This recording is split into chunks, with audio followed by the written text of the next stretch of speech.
Hi hello friends, ಎಲ್ಲರಿಗೂ ನಮಸ್ಕಾರ. ನಾನು ನಿಮ್ಮ ರೇಖಾ ಅಡುಗೆ ಚಾನಲ್ಗೆ ಎಲ್ರಿಗೂ ಸ್ವಾಗತ. ಹೊಸದಾಗಿ ನಮ್ಮ ಚಾನಲ್ನ ನೋಡ್ತಾ ಇದ್ದೀರಂದರೆ ಈಗಲೇ ಸಬ್ಸ್ಕ್ರೈಬ್ ಮಾಡ್ಕೊಳ್ಳಿ.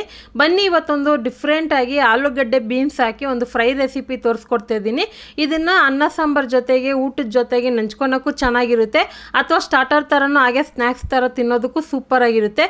ಒಂದು ಡಿಫ್ರೆಂಟ್ ಮಸಾಲೆನೆಲ್ಲ ರೆಡಿ ಮಾಡಿ ಇದನ್ನು ಮಾಡ್ತಾಯಿದ್ದೀನಿ. ಖಂಡಿತ ಇವತ್ತು ಮಾಡೋಂಥ ರೆಸಿಪಿನ ಟ್ರೈ ಮಾಡಿ ನೋಡಿ. ಆಲೂಗಡ್ಡೆನೇ ಇಷ್ಟಪಡಲ್ಲ ಅನ್ನೋರು ಕೂಡ ಕೇಳಿ ಹಾಕ್ಸ್ಕೊಂಡು ತಿಂತಾರೆ, ಅಷ್ಟು ಚೆನ್ನಾಗಿರುತ್ತೆ, ಕ್ವಿಕ್ ಆಗಿರುತ್ತೆ, ಸಿಂಪಲ್ ಆಗಿರುತ್ತೆ. ಖಂಡಿತ ರೆಸಿಪಿ ಟ್ರೈ ಮಾಡಿ. ಯಾವ ಥರ ಇತ್ತು ಅಂತ ಕಮೆಂಟ್ ಮಾಡಿ, ಲೈಕ್ ಮಾಡಿ, ಶೇರ್ ಮಾಡಿ. ಬನ್ನಿ ಇವಾಗ ಯಾವ ರೀತಿ ಮಾಡೋದಂತ ನೋಡ್ಕೊಬರೋಣ. ಇದು ಮಾಡೋದಕ್ಕೆ ಸ್ಟವ್ ಮೇಲೆ ಒಂದು ಕಡಾಯಿ ಇಟ್ಕೊಂಡು ಸ್ಟವ್ನ ಲೋ ಫ್ಲೇಮಲ್ಲಿ ಇಟ್ಕೊಳ್ಳಿ. ಇದಕ್ಕೆ 1 ಟೇಬಲ್ ಸ್ಪೂನ್ ಕಡಲೆ ಬೀಜ ಹಾಕಿ ಒಂದು 30 ಸೆಕೆಂಡ್ ಬಿಸಿ ಮಾಡ್ಕೊಳ್ಳಿ. ಆನಂತರ ಇದಕ್ಕೆ 1 ಟೇಬಲ್ ಸ್ಪೂನ್ ಧನಿಯಾ ಕಾಳು, ಬೈ ಚಾನ್ಸ್ ಧನಿಯಾ ಕಾಳು ಇಲ್ಲಾಂದರೆ ಧನಿಯಾ ಪುಡಿನ ನೀವು ಮಿಕ್ಸಿನಲ್ಲಿ ಪುಡಿ ಮಾಡುವಾಗ ಹಾಕೋಬೋದು. ಇದ್ರ ಜೊತೆಗೆ ಅರ್ಧ ಟೀ ಸ್ಪೂನ್ ಜೀರಿಗೆ, ಅರ್ಧ ಟೀ ಸ್ಪೂನ್ ಮೆಣಸುಕಾಳು, ಅರ್ಧ ಟೀ ಸ್ಪೂನ್ ಆಗೋಷ್ಟು ಸೋಂಕಾಳು. ಸೊ ನಾರ್ಮಲ್ ಮನೇಲಿರುವಂಥ ಬೇಸಿಕ್ ಮಸಾಲೆಗಳು. ಇದಕ್ಕೆ ಒಂದು 5 ಬ್ಯಾಡಗಿ ಮೆಣಸಿನ್ಕಾಯಿ ಹಾಕ್ಕೊತಾ ಇದ್ದೀನಿ. ಬ್ಯಾಡಗಿ ಮೆಣಸಿನ್ಕಾಯಿ ಇಲ್ಲಾಂದರೆ ನಾರ್ಮಲ್ ಒಣಗಿದ ಮೆಣಸಿನ್ಕಾಯಿ ಕೂಡ ಹಾಕೋಬೋದು. ಅಂದರೆ ಖಾರ ಇಲ್ಲದೇ ಇರೋದು ನೋಡಿ ಹಾಕ್ಕೊಳ್ಳಿ, ಯಾಕಂದರೆ ಖಾರ ಆಯ್ತಂದರೆ ಮತ್ತು ಜಾಸ್ತಿ ಆಯ್ತಂದರೆ ಕಡಿಮೆ ಮಾಡೋಕ್ಕಾಗಲ್ಲ. ಇದಂದರೆ ಸ್ವಲ್ಪ ಮೈಲ್ಡ್ ಕಲರು ಕೊಡುತ್ತೆ, ಖಾರನ ಕಡಿಮೆ ಕೊಡುತ್ತೆ. ಇದನ್ನೆಲ್ಲ ಒಂದು 2 ನಿಮಿಷ ಚೆನ್ನಾಗಿ ಲೋ ಫ್ಲೇಮಲ್ಲಿ ಹುರಿದಿದ ಮೇಲೆ ಒಂದು 5 ಪೀಸ್ ಬೆಳ್ಳುಳ್ಳಿನೂ, ಒಂದು ಅರ್ಧ ಟೇಬಲ್ ಸ್ಪೂನ್ ಎಳ್ಳು ಹಾಕ್ಕೊತಾ ಇದ್ದೀನಿ, ಒಂದು 2 ಟೇಬಲ್ ಸ್ಪೂನ್ ಹಸಿ ತೆಂಗಿನಕಾಯಿ ಹಾಕ್ಕೊತಾ ಇದ್ದೀನಿ. ಬೈ ಚಾನ್ಸ್ ಒಣ ಕೊಬ್ಬರಿ ಇದ್ದರೆ ಅದನ್ನು ಯೂಸ್ ಮಾಡ್ಕೊಳ್ಳಿ. ಒಣ ಕೊಬ್ಬರಿ ಇದ್ರೂ ಚೆನ್ನಾಗಿರುತ್ತೆ. ನನ್ನ ಹತ್ರ ಇರಲಿಲ್ಲ, ಅದಕ್ಕೆ ಹಸಿ ಕೊಬ್ಬರಿ ಹಾಕ್ಕೊಂಡು ಇದನ್ನು ಚೆನ್ನಾಗಿ 1 ನಿಮಿಷ ಫ್ರೈ ಮಾಡ್ತೀನಿ. ಆಲ್ಮೋಸ್ಟ್ ಎಲ್ಲನೂ ಒಂದು 3 ಇಂದ 4 ನಿಮಿಷ ಫ್ರೈ ಮಾಡ್ಕೊಳ್ಳಿ. ಆನಂತರ ಸ್ಟವ್ ಆಫ್ ಮಾಡಿ ಒಂದು ಪ್ಲೇಟಲ್ಲಿ ಹಾಕಿ ತಣ್ಣಗಾಕ್ಬಿಡಿ. ತಣ್ಣಗಾದ್ಮೇಲೆ ಇದನ್ನು ಮಿಕ್ಸಿನಲ್ಲಿ ಪೌಡ್ರ್ ಮಾಡ್ಕೋಬೇಕಾಗುತ್ತೆ. ಸೊ ಇದನ್ನು ಒಂದು ಪ್ಲೇಟಲ್ಲಿ ಹಾಕಿ ಇಟ್ಕೊತಾ ಇದ್ದೀನಿ.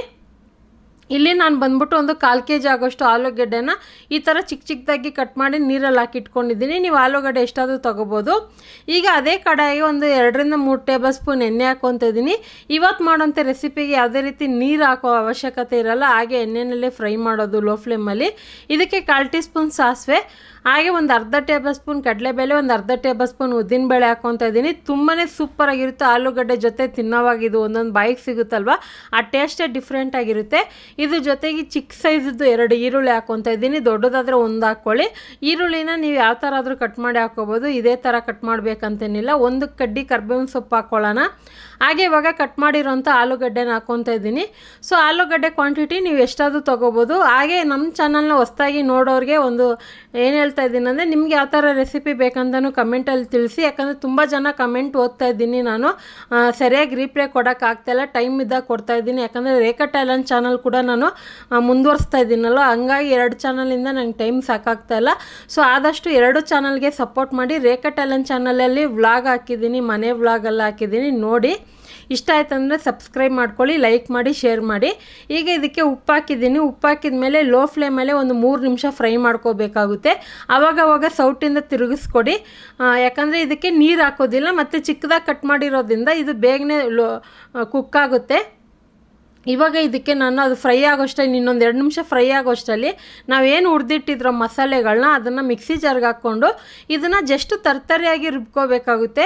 ಸೊ ಪೇಸ್ಟ್ ಥರ ಪೌಡ್ರ್ ಥರ ಏನು ಮಾಡೋದು ಅವಶ್ಯಕತೆ ಇಲ್ಲ. ಜಸ್ಟ್ ತರ್ತರಿಯಾಗಿ ಆನ್ ಆಫ್ ಮೂಡಲ್ಲಿ ಒಂದು 5 ರಿಂದ 6 ಸಾರಿ ಮಿಕ್ಸಿನಲ್ಲಿ ಪಲ್ಸ್ಕೊಟ್ರೆ ಇದು ತರ್ತರಿಯಾಗಿ ಆಗುತ್ತೆ. ಈ ಮಸಾಲೆನ ನೀವು ಒಂದು ಅರ್ಧ kg ಆಲೂಗಡ್ಡೆಗೂ ಮಾಡ್ಕೋಬೋದು. ನನಗೆ ಈ ಮಸಾಲೆ ಇಷ್ಟ, ಇದರಲ್ಲಿ ಆ ಟೇಸ್ಟ್ ತುಂಬಾ ಚೆನ್ನಾಗಿರುತ್ತೆ, ಅದಕ್ಕೋಸ್ಕರ ಸ್ವಲ್ಪ ಜಾಸ್ತಿ ಕ್ವಾಂಟಿಟಿನಲ್ಲಿ ಮಾಡ್ಕೊಂಡಿದ್ದೀನಿ. ಇವಾಗ ನೋಡ್ತಾ ಇರ್ಬೋದು ಆಲ್ಮೋಸ್ಟ್ ಒಂದು 3/4% ಆಲೂಗಡ್ಡೆ ಕುಕ್ ಆಗಿದೆ. ಇವಾಗ ಒಂದು 15 ಬೀನ್ಸ್ನ ನಾನು ಹಾಕ್ಕೊತಾ ಇದ್ದೀನಿ. ಈ ರೆಸಿಪಿನಲ್ಲಿ ಬೀನ್ಸ್ ಸಖತ್ತಾಗಿ ಟೇಸ್ಟ್ ಕೊಡುತ್ತೆ. ಸೊ ಖಂಡಿತ ಟ್ರೈ ಮಾಡಿ ನೋಡಿ. ಬೈ ಚಾನ್ಸ್ ಬೀನ್ಸ್ ಇಲ್ಲಾಂದರೆ ಬೇರೆ ಆಲೂಗಡ್ಡೆಯಲ್ಲೂ ಮಾಡ್ಕೊಬೋದು. ಬೀನ್ಸ್ ಹಾಕಿದ್ರೆ ಅದೇ ಒಂದು ಡಿಫ್ರೆಂಟ್ ಟೇಸ್ಟ್ ಕೊಡುತ್ತೆ. ಖಂಡಿತ ಟ್ರೈ ಮಾಡಿ ನೋಡಿ. ತುಂಬ ಜನ ಸಾಂಬಾರ್ ರೆಸಿಪಿ, ಪಲ್ಯ ರೆಸಿಪಿ ಮತ್ತು ಈಸಿಯಾಗಿರೋಂಥ ರೆಸಿಪಿ ಎಲ್ಲ ಕೇಳ್ತಾ ಇರ್ತೀರ. ನಾನು ಪ್ರತಿಯೊಬ್ಬರದ್ದು ಬರೆದಿಟ್ಕೊಂಡು ನನ್ನ ಕೈಯಲ್ಲಿ ಆದಷ್ಟು ನಾನು ಟ್ರೈ ಮಾಡ್ತಾ ಇರ್ತೀನಿ. ಈಗ ಇದಕ್ಕೆ ಒಂದು ಸ್ವಲ್ಪ ಅರಿಶಿನ ಪುಡಿನೂ ಒಂದು ಸ್ವಲ್ಪ ಉಪ್ಪು ಹಾಕ್ಕೊತಾ ಇದ್ದೀನಿ. ಸ್ವಲ್ಪ ಅಂದರೆ ಒಂದು 1/4 ಟೀ ಸ್ಪೂನು ಅರಿಶಿನ ಪುಡಿ ಹಾಕ್ಕೊಳ್ಳಿ. ಇದು ಒಳ್ಳೆ ಫ್ಲೇವರ್ ಕೊಡುತ್ತೆ. ಸೊ ನಿಮ್ಗೆ ಬೈ ಚಾನ್ಸ್ ಮಸಾಲೆ ನಮಗೆ ಯಾವುದು ಬೇಡ, ಹಿಂಗೆ ಮಾಡ್ಕೊಂಡು ತಿಂತೀರಂದರೆ ಹಿಂಗೆ ಮಾಡ್ಕೋಬೋದು. ಆದರೆ ಇದಕ್ಕೆ ಒಂದು ಸ್ವಲ್ಪ ಗರಂ ಮಸಾಲೆ ಹಾಕಿದ್ರೆ ಅದು ಒಂಥರ ಡಿಫ್ರೆಂಟ್ ಟೇಸ್ಟ್ ಕೊಡುತ್ತೆ. ಈಗ ಇದನ್ನು ಲೋ ಫ್ಲೇಮಲ್ಲಿ ಒಂದು 5 ನಿಮಿಷ ಬಿಡ್ತೀನಿ. ಮಧ್ಯದಲ್ಲಿ ಅವಾಗವಾಗ ಸೌಟಿಂದ ತಿರುಗಿಸ್ಕೊಳ್ಳೋಣ, ಯಾಕಂದರೆ ತಳ ಹಿಡಿಬಾರ್ದು, ಸೀದೋಗಬಾರ್ದು. ಇವಾಗ ಒಂದು 5 ನಿಮಿಷ ಆಗಿದೆ. ಆಲ್ಮೋಸ್ಟ್ ಇದೊಂದು 10 ನಿಮಿಷಕ್ಕೆ ಆಗೋಗುತ್ತೆ. ಸೊ ಇವಾಗ ಆಲ್ಮೋಸ್ಟ್ ಈ ರೆಸಿಪಿ ರೆಡಿ ಆಯಿತು. ಇವಾಗ ನೋಡ್ತಾ ಇರ್ಬೋದು ಬೆಂದಿದೆ ಇಲ್ವ ಅಂತ. ನಾನು ಚಾಕುವಿಂದ ಕಟ್ ಮಾಡಿ ತೋರಿಸ್ತೀನಿ. ಸೊ ನೋಡ್ತಾ ಇರ್ಬೋದು ಇವಾಗ ಚೆನ್ನಾಗಿ ಕುಕ್ ಆಗಿದೆ. ನಾನು ಆಲ್ರೆಡಿ ನಮ್ಮ ಚಾನಲಲ್ಲಿ ಆಲೂಗಡ್ಡೆ ರೆಸಿಪಿ ಎಷ್ಟೊಂದು ಹಾಕಿದ್ದೀನಿ, ನೋಡಿಲ್ಲ ಅಂದರೆ ಒಂದು ಸರಿ ಚೆಕ್ ಮಾಡಿ. ಸೊ ಹಾಗೆ ರೇಖಾ ಟ್ಯಾಲೆಂಟ್ ಚಾನಲ್ ಕೂಡ ಇದೆ, ಅಲ್ಲೂ ಕೂಡ ಹೋಗಿ ನೋಡಿ.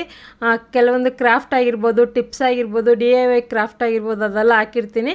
ಮತ್ತು ಶಾಪಿಂಗ್ ವ್ಲಾಗು, ನಾನು ಕುಕ್ಕಿಂಗಲ್ಲ, ನಾನು ಏನೇನು ಯೂಸ್ ಮಾಡ್ತೀನಿ ಅದು ಶಾಪಿಂಗ್ ಅದೆಲ್ಲ ಹಾಕಿರ್ತೀನಿ, ಹೋಗಿ ಒಂದು ಸರಿ ಚೆಕ್ ಮಾಡಿ. ಬೇಕಂದರೆ ಕೂಡ ನೀವು ಪರ್ಚೇಸ್ ಮಾಡ್ಕೋಬೋದು. ಹಾಗೆ ಇವಾಗ ನಾನು ಆಲ್ಮೋಸ್ಟ್ ಇವಾಗ ರುಬ್ಬಿರೋಂಥ ಪುಡಿ ಹಾಕ್ಕೊಂಡು ಜಸ್ಟ್ ಒಂದೇ ಒಂದು ನಿಮಿಷ ಮಾತ್ರ ಮಿಕ್ಸ್ ಮಾಡ್ಕೊತೀನಿ. ಯಾಕಂದರೆ ಆಲ್ರೆಡಿ ಹುರಿದಿದ್ದೀರಲ್ವಾ, ಸೊ ಮತ್ತೆ ಮಾಡಿದ್ರೆ ಇದು ಪೂರ್ತಿ ಪೌಡರ್ ಥರ ಆಗಿಬಿಡುತ್ತೆ. ಮತ್ತು ಇದು ತಿನ್ನೋವಾಗ ನಿಮಗೆ ಕ್ರಂಚಿನೆಸ್ ಫೀಲ್ ಸಿಗುತ್ತೆ, ಅಷ್ಟು ಸೂಪರಾಗಿರುತ್ತೆ. ಒಂದೇ ಒಂದು ನಿಮಿಷ ಮುಚ್ಚಲ ಹಾಕಿ ಬಿಟ್ಬಿಡ್ತೀನಿ. ಯಾಕಂದರೆ ಅದಕ್ಕೆ ಆಲೂಗಡ್ಡೆಗೆ ಬೀನ್ಸ್ಗೆಲ್ಲ ಅದು ಹಿಡಿಬೇಕಲ್ವ ಮಸಾಲೆ. ಸೊ ಇದೇ ಮಸಾಲೆನ ನೀವು ಅರ್ಧ kg ಆಲೂಗಡ್ಡೆಗೂ ಮಾಡ್ಕೊಬೋದು. ಇದರಲ್ಲಿ ನನಗೆ ಈ ಮಸಾಲೆ ಫ್ಲೇವರ್ ತುಂಬಾ ಇಷ್ಟ, ಅದಕ್ಕೋಸ್ಕರ ಸ್ವಲ್ಪ ಜಾಸ್ತಿ ಕ್ವಾಂಟಿಟಿಯಲ್ಲಿ ಮಾಡ್ಕೊಂಡಿದ್ದೀನಿ. ಹಾಗೆ ಕೊನೆಯಲ್ಲಿ ಕೊತ್ತಂಬರಿ ಹಾಕಿ ಮಿಕ್ಸ್ ಮಾಡಿದೆ. ಸೂಪರಾಗಿರುವಂಥ ಆಲೂಗಡ್ಡೆ ಬೀನ್ಸ್ ಫ್ರೈ ರೆಸಿಪಿ ರೆಡಿಯಾಗಿದೆ. ಇದನ್ನು ಸ್ಟಾರ್ಟರ್ ಥರನೂ ತಿನ್ಬೋದು ಅಥವಾ ಊಟದ ಜೊತೆ ಕೂಡ ನೀವು ನೆಂಚ್ಕೊಳಕ್ಕೆ ಸೂಪರಾಗಿರುತ್ತೆ. ಖಂಡಿತ ಈ ರೆಸಿಪಿನ ಮನೇಲಿ ಟ್ರೈ ಮಾಡಿ ನೋಡಿ, ಎಲ್ಲರಿಗೂ ಇಷ್ಟ ಆಗುತ್ತೆ. ಹಾಗೆ ಯಾವ ಥರ ಬಂದಂತ ಕಮೆಂಟ್ ಮಾಡಿ, ಹಾಗೆ ಲೈಕ್ ಮಾಡಿ, ಶೇರ್ ಮಾಡಿ. ರೇಖಾ ಅಡುಗೆ ಚಾನಲ್ನ ಸಬ್ಸ್ಕ್ರೈಬ್ ಮಾಡ್ಕೊಳ್ಳಿ. ಈ ವಿಡಿಯೋ ನೋಡಿದ್ದಕ್ಕಾಗಿ ಎಲ್ರಿಗೂ ಧನ್ಯವಾದಗಳು. ಟೇಕ್ ಕೇರ್, ಬಾಯ್.